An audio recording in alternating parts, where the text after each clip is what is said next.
know who the real enemy is.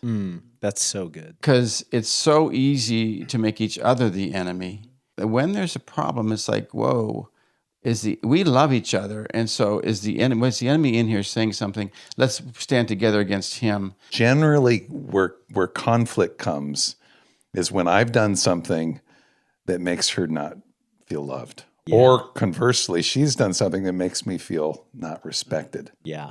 I wish that girls and guys would give each other more of a chance. Don't just judge them on their physical appearance that first time. Let it turn a little bit. If you were talking to a young man right now who is actively looking at porn, maybe says, I want to quit, but isn't doing it by any means necessary, what would you say to him? This statistic honestly blows my mind a little. 89.5% of the people who watch or listen to this podcast regularly aren't yet subscribers to the show. So before we dive in, could I ask you one thing? If this podcast has ever helped you, if you care about honest, unfiltered conversations around God's design for sex, dating, and relationships, would you hit subscribe? It's free and it helps us more than you know. And our promise to you is this: we'll do everything in our power to make this show the best it can be. We'll take your feedback, we'll keep answering your toughest questions, and there's no conversation around God's design for sex and relationships that we'll shy away from. Thank you. Hey, what's up, guys? Welcome to the Let's Talk About It podcast by Moral Revolution. My name is Daniel Madry, and today we have an incredible episode lined up for you. If you guys have been following us for a while, you know that we've had two recent episodes interviewing single men and then married men and kind of getting their perspective. And one of the incredible things that happened is someone left a comment and they're like, we need to know what men who have been married for a long time know. We need the decades. That's what they said. And I went back and looked. We have assembled the decades. The old guy. And so I went back and looked, and just minutes ago, that comment had 725 likes and 36 people commenting on it saying, yes, this is what we want to see. And so you guys are an answer to prayer, and we're so glad that you guys are joining us today. So we're going to be asking some of those same questions and then some modified questions really tailored to the life experience that you guys have had. And so once again, kind of as a disclaimer, this is from a Christian perspective. We are all Christians here. This is a Christian podcast. And so, let's dive in. First thing I want to do is I want to get a quick introduction. What's your name? We'll start with names. Well, I'll start. My name's John Taylor, and that's my name. I am Paul Kummer. Yeah. My name is Barry Byrne. And what's really great about these men that we have today is that each of them are in different decades of their life. So John is in his 50s, Paul is in his 60s, and Barry is in his 70s. So we're going to have a really great time seeing what each of them have to add to the conversation. All right. Well, guys, Paul, Barry, John Taylor, so good to have you guys. By the way, John Taylor, we always say this, Ellis and I always say, John Taylor reminds us of Ellis's dad. They are so similar in so many ways. So if he must be awesome. The best father-in-law I've ever had. Well, what we're going to do here is we're going to do some rapid fire questions just to kind of get an idea for who you are, where you're coming from, and then kind of dive into the episode a little deeper. So just rapid fire. First, how long have you been married? 27 years. 27 years. Paul? 29 years. 29 years. 46, almost 47. 46. 3 months, 47. Going on 47. Barry, that's incredible. John, how did you meet your wife? I graduated from high school and I had the chance to carry the bags for an itinerant preacher. I got to be his assistant, and we went to North Carolina, stayed in her home. He knew her family. She was a senior in high school. I was dumb smitten.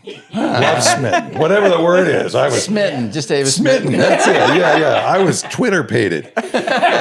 And I 3 days later, I called my dad. I said, "Dad, I found the girl I'm going to marry," That's incredible. and I was right. Come on. Come on. Paul? Susan and I have an Old Testament arranged marriage by our parents. As it were. Both of our parents, both our dads were Lutheran pastors. They were at a Lutheran charismatic conference, which is very small. And moms got talking. They shared our information. And I called her. We figured it out. She came down to Brownsville Revival on the Panhandle of Florida. And that's the first time we met. And we were married 7 months later. Come on. Didn't sound like you guys had much of an option. Barry? I met my wife Lori at her father's church, who was a pastor. And Lori's not a shy person. So I'd actually met her younger brother and had talked to him. I was new at the church. And so one night I was going to the college group, and I knew she was going to show up there. She was usually working with the junior high kids. And I thought, I'm going to make sure I meet her. And before I had a chance, her brother had talked to her about me. So I walked we were meeting in a home, and she says, "Oh, Johnny, who's this?" Talking about me. So she started the conversation. We talked and started dating, and it was over 48 years ago. Come on. The rest is history. Yeah. John, what's been the best decade of marriage that you've had? Oh, that's a great question. You know, I think each decade they get better. But I think if we were to kind of look at the most memorable, we got to spend 15 years of our life together serving in missions in the Himalayas. And I would probably say, you know, we would both look at that decade as having probably the highest highs and some of the lowest lows. But, you know, that's what brings you together. Come on. I love that. And how old would you guys have been? What decade? Were you in your 30s? Yeah, I would say, you know, probably 35 to 45, you know, kind of that. That's good. Yeah. That's Come on. Yeah. I'm in the sweet spot now. I'm living in the glory days. There you go. Paul? Our middle decade, I married late at 33, and she was 24 to rob the cradle like you did. Whoa. I also got married at 33. Oh, okay. So I would say the middle decade so far, because we were in our sweet spot at the church I was serving in Florida, but then we moved here. So 5 years there, 5 years here in that decade, and we got the best of both worlds. Come on. That's awesome. Barry? I think, like John, is very, very good things about each decade, but I often will say the best time of my life was raising our children. And Lori was disappointed when she didn't get pregnant on our honeymoon. So she got pregnant the second month we were married. And so we just loved raising our kids. Yeah. And it's been good. I think, probably more challenging is we were involved in ministry. And it just feels like a lot of things we've had to deal with that we didn't have to the first 25, 30 years of our life. She had a vision for y'all's marriage. Oh yeah, she did. We both wanted children. I have 12 brothers and sisters. So so you come from a big family. Big family, yeah. That's awesome. Well, what is one word your wife would use to describe you? And is she right? I'd say handsome. What she said. She's right. How could she be wrong? I'll stick with that. Okay. My wife would say I am aware of things around her, trying to be conscious of what she needs, what we need. I'm like the female in the relationship, and she's like the male in terms of I chase her down to talk about things. Yeah, so a little gender role switch there. Yeah, that's awesome. I didn't have a chance to ask her, but I believe she would say, I am a lover of truth and a lover of the Word of God. That's good. That's a good thing to be known for. Yeah. Incredible. What's the best part of being married? Those are better answers than mine. I guess that comes with age. Two more decades, and you'll have it. 2 more decades. Mine is rather shallow. What was the question? What's the best part of being married? I would just say, getting to share the ups and downs, the highs, the lows, the ins and outs of life with your best friend. That's good. Yeah. Similar in a different way, best friend that you get to talk to and dream with. And you're most of the time on the same page. Yeah, that's awesome. Yeah, absolutely. Best friend and to be able to share things with.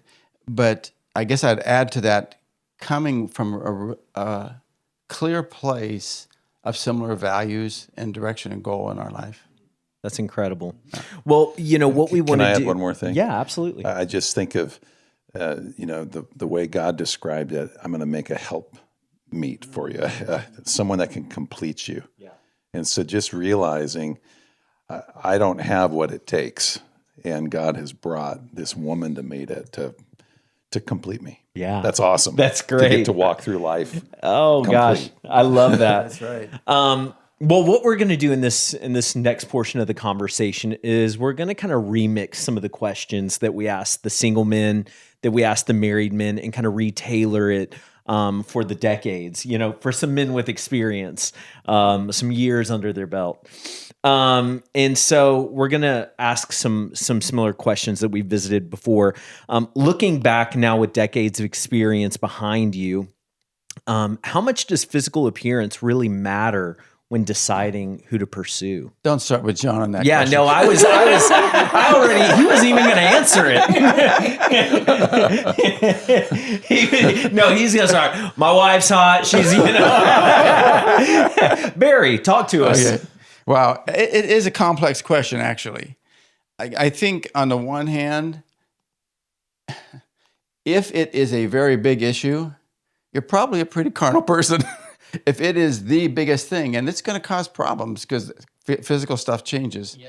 At the same time, I think there really should be some attraction to the person physically, and things change over the years. I can guarantee you that. And so, if there isn't a foundation that's deeper than physical appearance, you'll end up not staying real connected, I think. Yeah.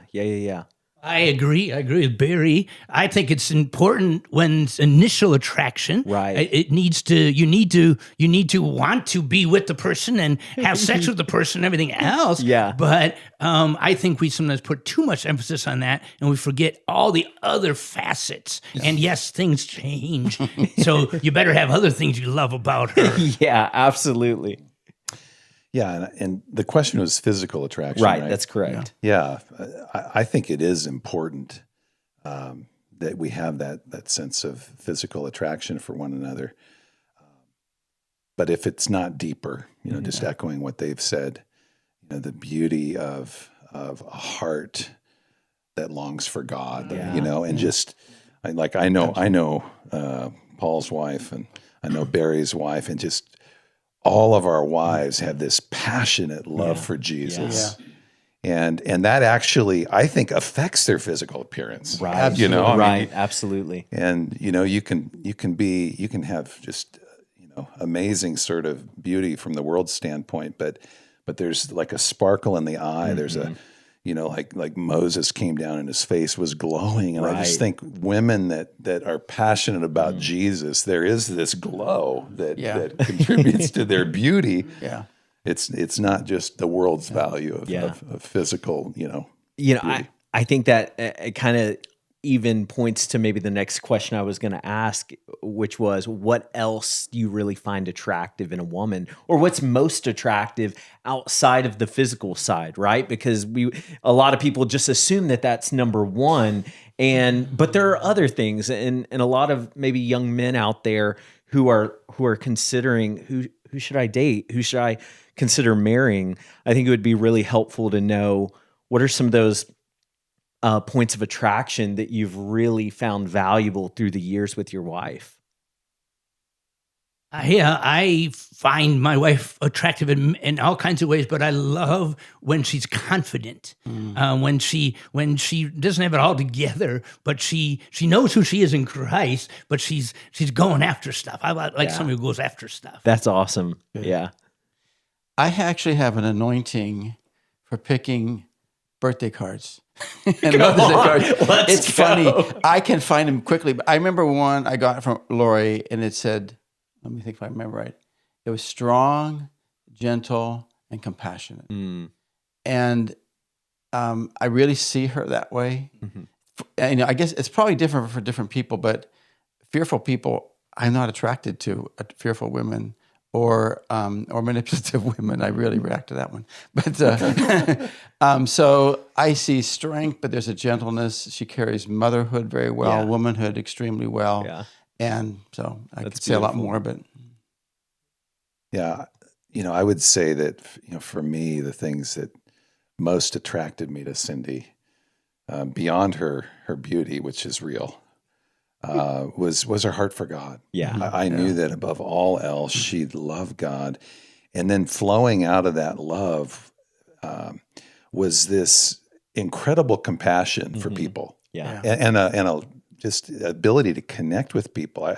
I remember, she's like a senior in high school, and she's stopping for elderly people, walking them to their car, Yeah. and like just her heart for people attracted me to Yeah. her. That's it. And she is so kind. She's And then when I heard her play the Moonlight Sonata on the piano, it was slam dunk. I mean, you throw a few of those intangibles I hope in my there. wife's not listening. John, I think you just redeemed your comment about you being handsome. So do you guys think that men desire romance the same way that women do? And probably the second part of that question is, how has romance changed, 30 and 40, almost 50 years into marriage? Lori and I don't think either of us are really romantic in the classical sense of we'll go out to dinner and enjoy each other and talk, and we have sex regularly and things like that. But Good. Yes. That was my next question. So we can. I will say not as regularly as it used to be, but we just enjoy being with each other. And like things that I never really understood is people say, oh, we have our date night and we talk on our date night. And I thought, what about the other 6 days and all the week? Our schedules are pretty close. We talk in the morning. We talk and just connect throughout the days. And so it's more of an ongoing thing for us. What would you define connection in y'all's relationship as? In a nutshell, I think it's just really talking and understanding each other, listening and understanding, and getting to where we're on the same page. We just had to talk this morning to have to get on the same page and realize there's something that's snuck in, and it really wasn't easy to talk through. Right. But we did, and it's connected. It ended up being connected to a number of things going on with extended family members that are really difficult right now, health issues and stuff like that. And it. As we talked about it, I said, I told Laura, you've changed in the way you're talking to me about these things. And it was harder for her to listen. And as it came out, there's some fear. She's actually a considerable amount of fear about these things. Right. And what was coming out. So we had to talk through that, work through it, pray through it. And even I said, it was getting into our ministry. I said, it's probably going to need to do some grieving, because I've actually did that just over the last few days, some real grieving and some real hard things we've had to go through. And it's incredible because I feel like, younger people can really over-index on romance. And what you just said just stuck out to me so much, because you were talking about the day-to-day connection and how it was rooted in there's grief, there's hardship, there's all of these things happening. And we didn't let it slide under the rug. We didn't let it get by, but we made the difficult decision to engage with one another. Yeah. And we can walk away strong because of that. And those are the actual building blocks that have served a marriage of 46, almost 47 years. Right. We went on our honeymoon. We lived in Southern California, drove up the coast, and we both wanted to get back home to life. There was nothing negative. We did not have a fight. We really thoroughly enjoyed each other. I don't even know if we never had a fight before we got married, I don't think. Yeah. But we just that's just who we were. Yeah. That's awesome. Well, Paul, what about romance for you guys? I think it looks like remembering love languages. Sometimes I don't remember, but then I need to remember hers. Yeah, Hers powerful tool. is acts of service, and then she'll respond like crazy. So again, I think marriage is serving the other person, and we will get it back if we'll just serve the other person. Yeah, so having that understanding of what makes them tick, and really that is connection as well. So that's fantastic. I think I'd say that in really all throughout our marriage, romance, it looks different for men and women, and I'd say for a man, there's the pursuit, and at least for my wife, she wants to be pursued. Yeah. And I don't think that ever changes. But sometimes, as we go on, we feel like we don't have to pursue as much because we got them. I won her hand, right? And I think that's one of the traps is, as when I was trying to win my bride, I was pursuing, and man, I was coming Working up with overtime. coming up with all kinds of creative things, and our honeymoon was over the top, and all these different things, and my wife still wants that pursuit, and so that's something I think to keep that romance alive, to continue to pursue her. We talk all the time, but she loves to go out on dates. She wants a regular date, and for her, it's just getting out of the house. It's getting out. There's no cleaning the dishes. There's no prepping a meal or whatever it is. And so I think just again, that's the love language thing. What are her love? That's an act of service. Getting her out, and so I think for us, there's kindling that romance, and also obviously the kindling intimacy. That's a real vital part of our romance. Absolutely. And it's something we continue to do. And honestly, just that gets better with the years. Come on. So I'm encouraged by it. Guys, this has been a good... No, I'm joking. Paul, were you going to say something? I was going to say that Barry doesn't have kids in the home, but those of us who still have kids in the home, the date nights are important. And I think we need to make that. I don't care how much it costs. It's worth it for your marriage to have the date nights or the date. We go away in a week every year because it's cheaper than marriage therapy. That's good. That's incredible. What's one thing that you wish women understood about men, or if they understood it, maybe it would make things a little easier? we love to come up with solutions. Yeah. Wow. We love to fix things, but sometimes I think that tendency, they don't appreciate that. They just want to be understood. They don't want. They don't that's want an hilarious. answer. I'll speak for myself. Might not be these guys, but I have insecurities, and I need my wife to believe in me. And when she believes in me, I can do anything. Come on. That's so good. I love that belief. That's huge. Yeah, I think even what we're seeing here is we're all different, a little bit different. I want my wife to know that when I said something, I meant what I said. Not just that I'm going to do it, but women tend to be so intuitive, and they can speak very indirectly, and they can understand each other, and I cannot when they speak more intuitively. But when I said something, it's like, that's really what I meant. I didn't say that meaning something else. Mm-hmm. And so I actually, a story, when we were engaged, my wife asked me a question. She said, if you could change anything about my body, what would it be? Isn't that a great question? She really, That's a dangerous question. she really went for it. Well, you know what? I'll tell you, and that's why I say I think I'm fairly kind, but I answered the question. I just took her at her word.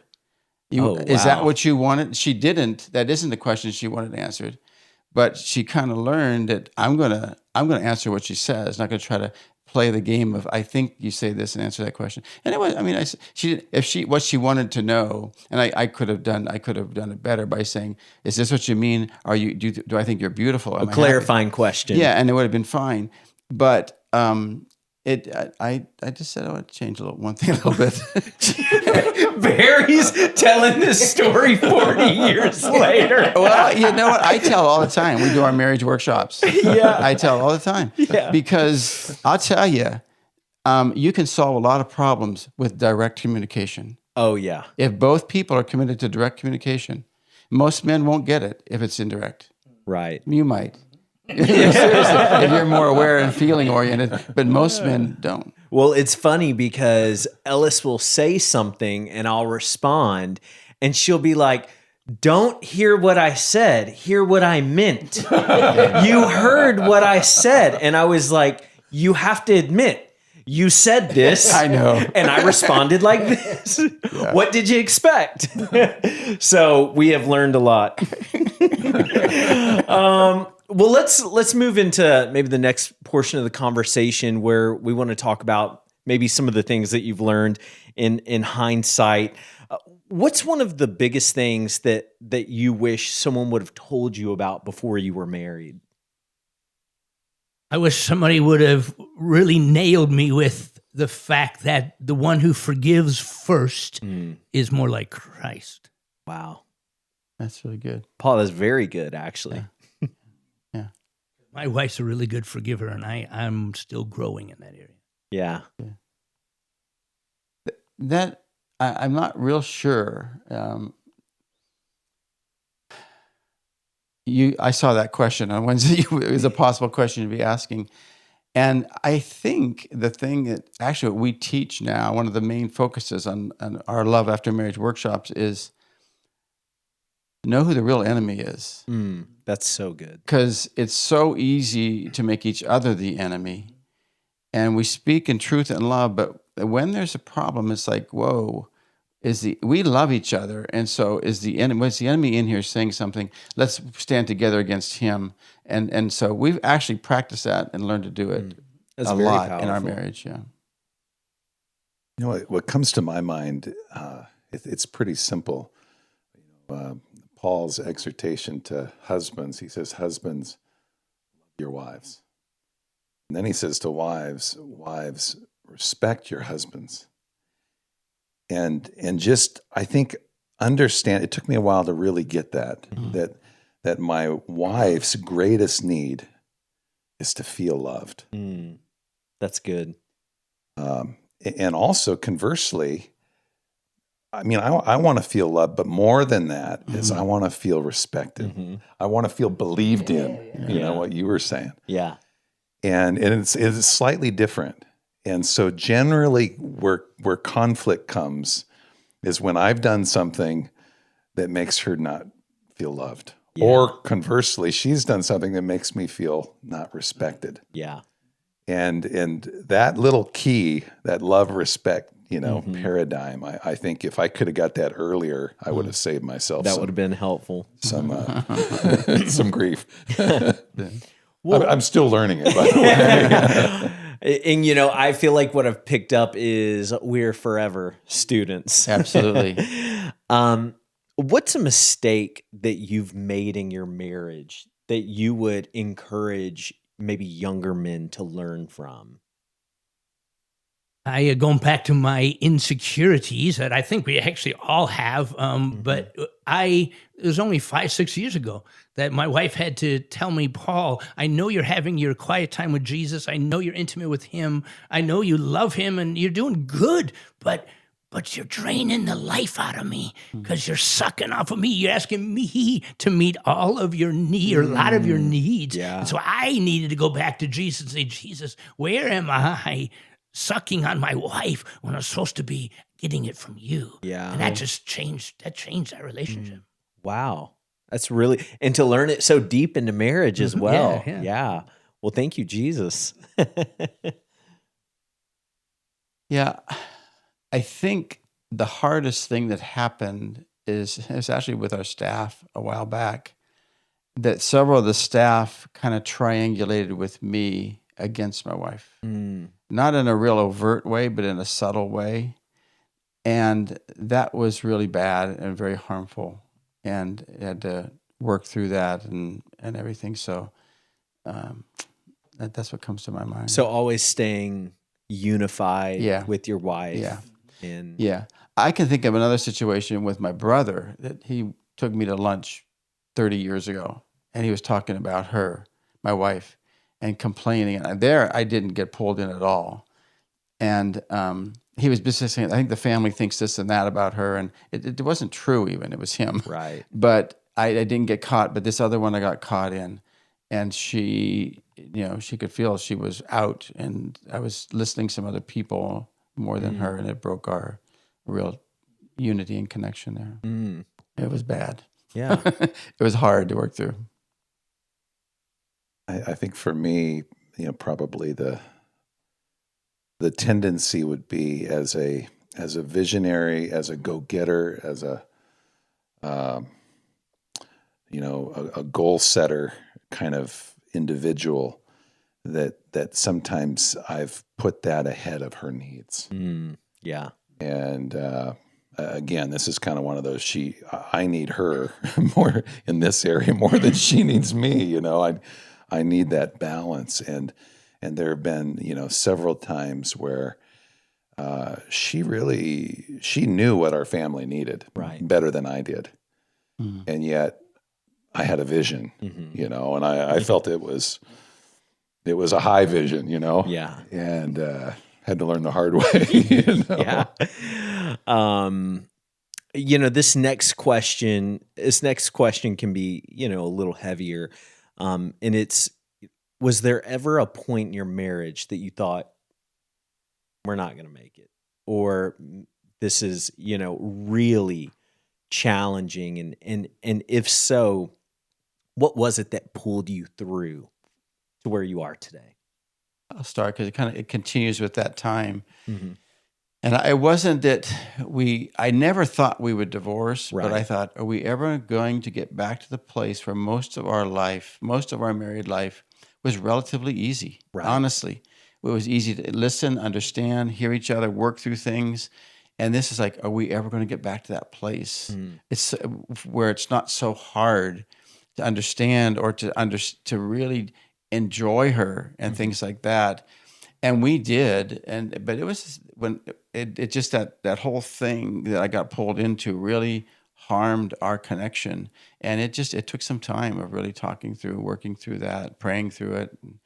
And, So was there a key through that season that you're like, I can really attribute the reconnection to this, cadence of our relationship or tool? I don't think of one particular thing that switched it, but I think we're just continuing to talk, continuing to listen, have me listen to her, what would happen, and ultimately fire everybody. No, it was bad, kind of the staffing. We were traveling so much, we were out of touch and stuff, and Right. and it wasn't a good situation in the office, Right. and we didn't fire everybody, but most of them ended up leaving anyway. But that helped.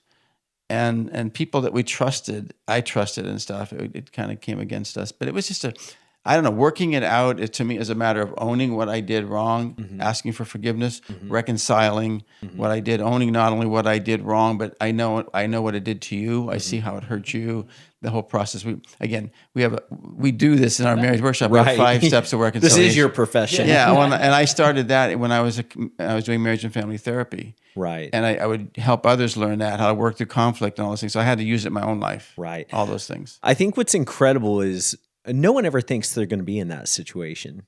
You don't plan for it. I know. You know what I mean? You would have never thought that would be the case. But what it makes me kind of sober minded to is that there are always schemes to come against our marriages, and we've got to be on guard.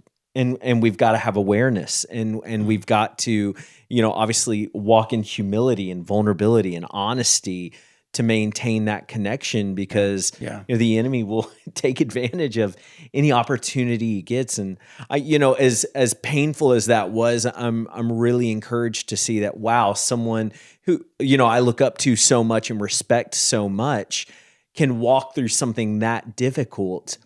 That could happen to me. Yeah. And so I think, one of the things that I would walk away with is, hey, don't don't get too comfortable, and don't take things for granted. Always kind of be ready in and out of season. Absolutely. Yeah. What are some other challenging seasons? By God's grace, we haven't been there at all. I think the prayers of parents and the schemes of the devil didn't get inside. So Yeah. we're very blessed. Yeah, that's incredible. Yeah.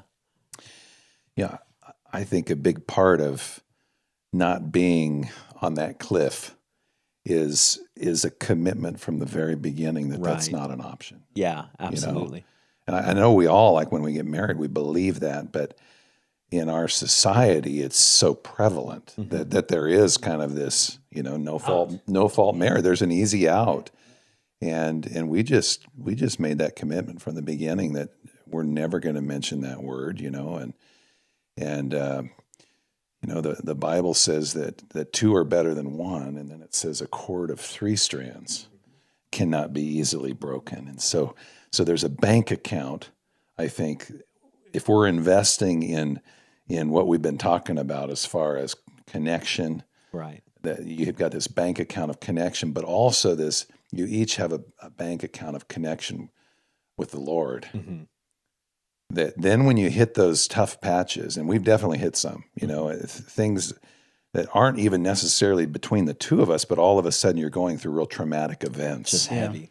Or children are struggling, or sickness or illness. Again, some of these things we make vows about, right? And sickness and in health, and or tragedy, the loss of like when my wife lost her dad. I mean, just the emotions of that. Those are tough times to walk through, and that bank account, I think, of connection between us, as well as just that walk with God. Right. That gives us the perspective when our needs aren't being met, or when we're getting into these places where we're kind of sideways with one another. Hey, we're going to get through this. Yeah. It's a tough patch, but God's going to bring us out the other side stronger. That's incredible. And see it as a refining fire, versus something that's going to tear us apart. Yeah, those deposits. I mean, that I feel like that's something that maybe we take for granted because we can be good enough. You know what I mean? But good enough takes a toll whenever there's tragedy, whenever there's hardship, whenever there's struggle. And so making that investment and having that deep love bank to draw from, it's incredibly valuable. I want to ask some questions about today's dating culture. This is probably where a lot of our audience is going to be. And, I know that maybe some of these questions, you might not have an exact pulse on, but I think there's probably still some wisdom to be drawn from it. From your vantage point, is there anything that, if you're looking at the dating culture today, or or what you perceive to be the dating culture, is there anything that's you would say is harmful or foolish, or why are people doing this? You know what I mean? From your perspective of understanding how a healthy relationship works, is there anything you're concerned about?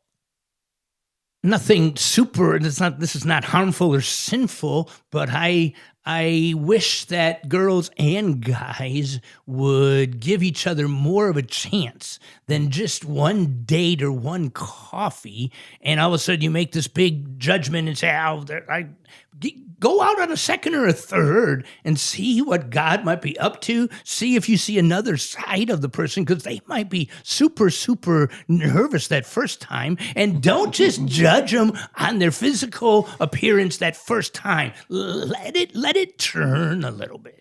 That's a good word, because I feel like, especially in the social media age, you can see what you would, see an image of perfection in the opposite sex. And, you would reduce, the person you're sitting across from at coffee or dinner or whatever to, oh, well, you're less than that, so you're not good enough. Yeah. And I think you're right. I think people should kind of open their minds a little more and say, hey, I'm going to get to know this person. Well, I dated in the age when there was no cell phones, no computers, no social media, anything. So, the social media was community. And a couple things that I see now that concern me is I think there is a lot of fear, a lot of passivity in men. and it's just like, I'm not sure how to all describe it. I'm not that aware, but I sense and feel. We do single Right. workshops and work with a lot of Yeah. singles, and I see a lot of fear and passivity in men, and probably a lot of fear in women. I think it's a lot of confusion Right. about what is a good relationship now that wasn't back there, because we didn't have all the options of, we have, you can list thousands of people one day giving their opinions just like we are right now. Right. And who knows what's really true. And, so there's the fear and stuff. But I want to give you another specific example. I'm not in touch with that. My children are above that age. My grandchildren are not at the dating age yet. But we had a young girl living with us about a year, I think it was last year sometime, and she was doing substitute teaching at public school. She's a pretty girl and wasn't dating or anything, wasn't married. And one of the students came up to her and said, "Hey, Mrs. So-and-so, do you have a boyfriend? You're really pretty. Do you have No, I don't have a boyfriend." She said, "Well, do you have a stinky link?" You know what that is?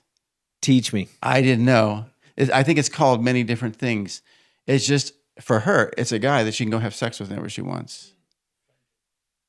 That's it. Yes, it's been called that. And I'm just thinking, my goodness, for a student to say that to their teacher, like, this is just kind of our culture now.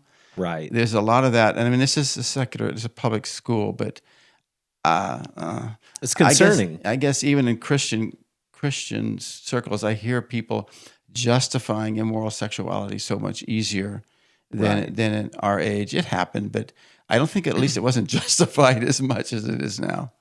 Well, God is powerful, and God, and He's to be respected, and I think it's something that maybe largely people have lost the art of, even in Christian circles, and so I think something that has really, at least I see linked to what we've just been talking about, is these things that are most likely in our pockets. Mm-hmm. The phone, and just, I would tell this next generation, get off your phones. Mm. And even in dating, it's like so much happens just in texting back and forth. And, again, we didn't grow up with that. It was like, I own stock in the phone company, because a lot of our relationship was long distance, and, I had to be on the phone. I mean, I had hundreds of dollars of phone bills, and now so much is just, through text. And so I think that's something that, is a special challenge, to this generation. It's really the first generation that's, grown up with smartphones. And then connected with that, obviously is the rampant availability of porn. Mm. And I think that can contribute, so much to passivity in men, because they can, they're having these desires met in ways that it's all a lie. Synthetic, yeah. It's all synthetic. It's illusion, really. It doesn't fulfill. It just creates a desire for more, and then it messes with your ability to win your real princess.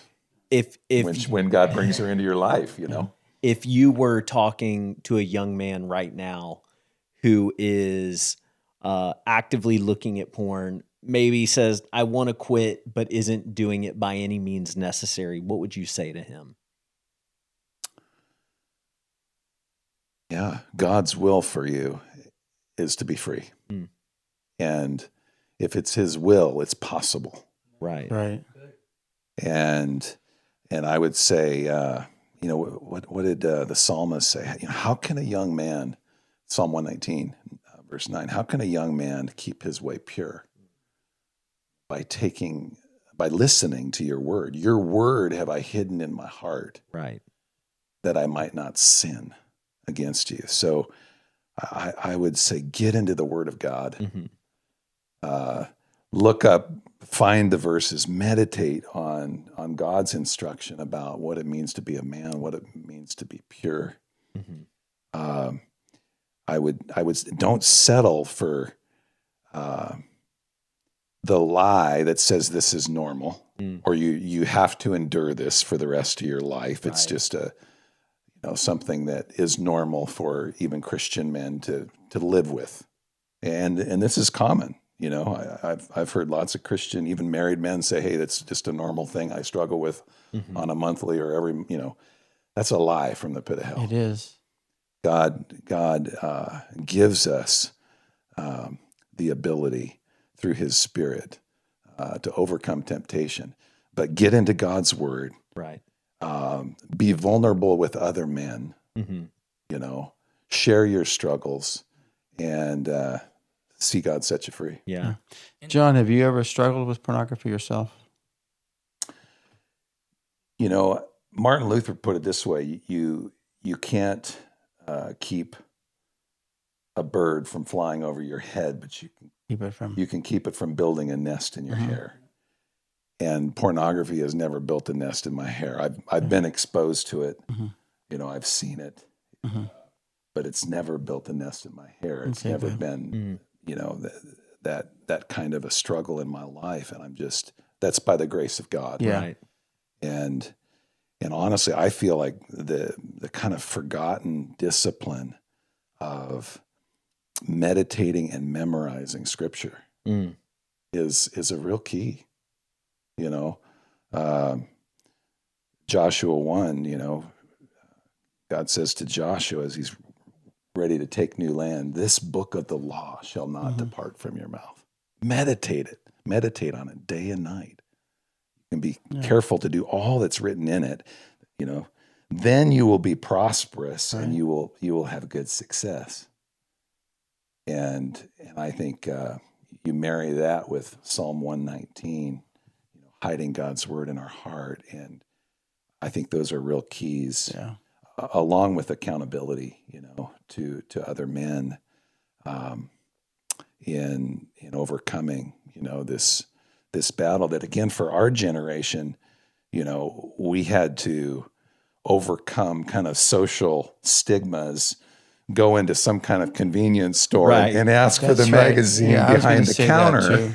Yeah. What's on the bottom shelf there? Yeah. I'll take. Yeah. And now, it's in your pocket. Right. And that's one other practical thing that I tell men, young men today is, for most of them, it's the phone or the computer. And I say, it's just not worth it. Yeah. Jesus put it this way, if your eye causes you to sin, pluck it out. Right. Yeah. And cast it away. And I don't think he was physically saying, let's go do this. But man, if the phone is a continual source of us falling into this sin that's going to rob us of God's best. Yeah.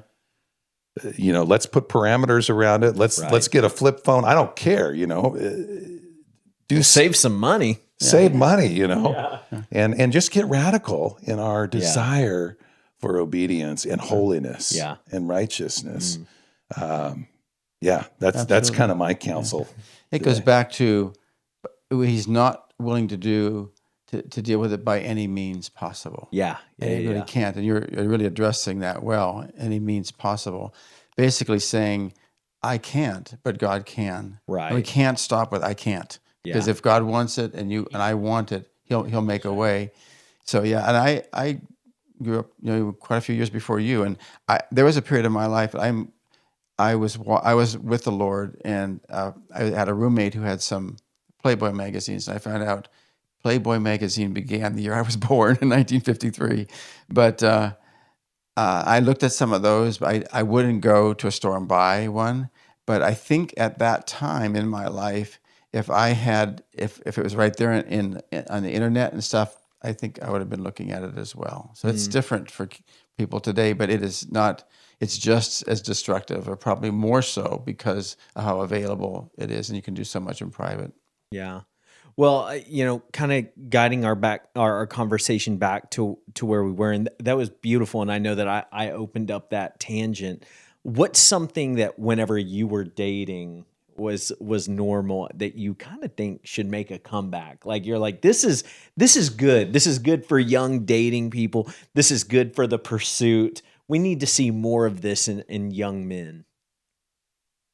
When I first met Susan, she drove 12 hours from North Carolina to Destin, Florida. And when I met her, I've never met her. We talked on the phone once, and I met her at a fast food restaurant, and I gave her 5 cards. She was going to stay for a couple days in her own hotel room. And I gave her, do you want to go to the beach? Do you want to go to a movie? Do you want to play putt-putt? Do you want to do whatever? I wrote little pictures on the little cards because I was pursuing her for sure, but I wanted to make it fun and I wanted to make it varied. Yeah. That's awesome. So creative dates where, we're not just boxing it in. We're really getting out there. That's awesome. I want to say something maybe to redeem myself a little bit. Just say I'm not completely without romance. But we went on our 40th anniversary, went down to Cancun, and I had questions prepared for every single meal that we talked through. So I think That's really cool. It reminded me of that. Yeah, super But thoughtful. back to the dating thing, I think that this has always been, I think, abused and misused, but it can also be used very well. The roles of headship and submission are godly roles, and we owe them to God more than we owe them to our spouse. We owe them to Him first. If I'm going to lead, it's not about making decisions. It's about representing Jesus Christ in that relationship. And if I'm going, I'm in roles of submission as well. I have to learn what it means to submit. And my wife is in roles of headship, either over children or whatever. She has to learn how to rule that. Both of them are representing Jesus first.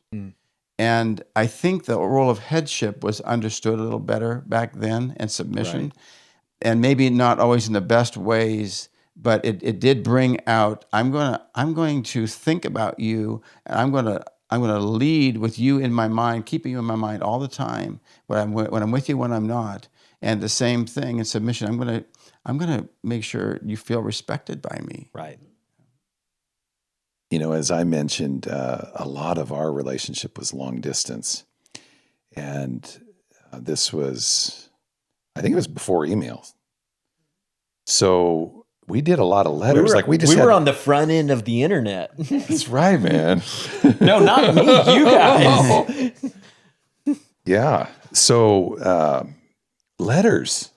You mentioned that. Notes. Yeah. You mentioned, you're anointed at picking cards. Yeah. And I think, I don't know how much people are doing that today. Right. But I think with the phone, with email, there's something beautiful about just an old-fashioned handwritten note tactile, or a card or a letter. Yeah. That comes to mind. Little shoebox under the bed to collect them in. Oh yeah, I watch movies. I may be more romantic than I realized. I used to write notes. I'd put them on a car window and as I was going to work, things like that. Yeah. Again, I don't know that this has fallen out, but just bringing elements of surprise. Yeah. Like the unknown, here's 5 cards. I would, like for our honeymoon, I said, here's your wedding present. It's a backpack. And I bet she loved it. all you can do is just, you can carry enough for this. And she had no idea where we were going, and I think just bringing that mystery, that, and again, I'm not saying that people have lost that today, but it's something I'd encourage people to do. Bring in the mystery of planning out something and not even telling, that girl you're dating what's going on, but you've got a whole day planned. And it kind of sounds like disconnecting from technology as well, and just getting where real connection begins. And I think it's funny you didn't mention go to the movies. You know what I mean? Because we talk about that, like, don't go to the movies on a date. It's fine. Movies are fine, but you're not going to connect there. You're literally just logging time together, which has its place, but maybe not, in the early dating phase when we're really trying to get to know each other. I want to end on this question. What's the most important quality that a young man should be looking for in a wife or in someone to date as they are, eventually pursuing marriage? I think I mentioned it before when I described my bride. Yeah. But that's athletic, beautiful, hard for number one without any hesitation to me is heart after God. Right. Someone who is sold out, who has a passion for Jesus. That's the number one thing. Yeah. I believe it would be teachable, not me teaching her, but she's willing to be taught by the Lord. Because if we both are teachable, Right. then wow, where can we go together? The other one I want to say is part of the teachableness is then going after any healing from parental wounds or from other junk or tragedies in their life, so that you can step into marriage as much healed as you can be in terms of therapy or sozos or ministry. Right. One of the things we talk about is having a growth mindset, and that, people, how they would say it modernly is, people either have a growth mindset or they don't, which is the belief that I can change, the belief that I can grow, the belief that, I can heal. And it's very difficult for someone who doesn't have a growth mindset first off, to be with someone who does, or to really develop, to really come into their own. And so, I think that's very good. Yeah, it's exactly the same. And I think we're actually talking about the same thing in different ways. Sure. This teachable describes the Greek word for disciple. It's a student, learner, pupil, and it's God. If we're learning from Him, then He's first. And I say exactly the same thing. I gave earlier probably some personality characteristics, but definitely for me, and I know for Lori too, it was, are you going to, I actually heard Bill Johnson, pastor, say, to his future son-in-law, will you love God more than you love my daughter, when he asked to marry her? And it was that way, I think, with both of us. We really had God at the center first. And I'll tell you, one of the ways I tried to do this throughout the dating, and I never told Lori, but especially after we were engaged, it's like, okay, we're going this way. I would tell God, I love her. I have no fear of marrying her, but I give you the right of veto if you say no. I'd said that to God on the day of our marriage. And that was my way of keeping God first in my life. Right. And I could see it in her life as well. And so that's that value, I believe, more than anything, and I think these guys have said exactly the same thing, that particular value at the center has allowed us to incorporate all the other differences, and we're very different in a lot of other ways. But that particular value has been the glue that's kept us together and gets us through the things that are difficult to get through. That's awesome. Well, I did see at the bottom of my notes that I have a wild card question that I hadn't Here missed. it comes. And full disclosure, Ellis wrote these notes. But she said she wanted me to present this question for you guys, which is really a statement, a fill in the blank. And it is, marriage is not blank. It's blank. How would you guys finish that sentence? I believe we need to believe that marriage doesn't have to be difficult, but it is a daily surrender to Jesus and a daily serving of our spouse. That's good. Very good. Yeah, that's very good. I think I'd say marriage is not merely picking somebody, choosing somebody I like, I love, I want to be with. Marriage is actually a calling from God. Wow. That's powerful. So I'm called from God. I have to please Him in this more than myself or my spouse. Wow. I think what I would say, maybe changing the words just a little bit, is love. It's not a feeling. It's a choice. It's a commitment. And if you're going to have, a lifelong marriage of love, you're going to go through seasons where it's tough, Right. where you're not always feeling the romance or you're not always feeling the love. But that commitment, that lifelong commitment and that choice is going to carry you through. Wow. That's Amen. so good. Amen. Yeah. Well, guys, I want to thank you so much for joining us today. We appreciate you making the time to join us and all the wisdom that you gave me first and foremost, and especially our audience. So guys, thank you. And that's it. That's all we have for today. Thanks for joining us for the Let's Talk About It podcast by Moral Revolution. And we'll see you next time. We know this podcast isn't just a show. It's a conversation that's changing lives.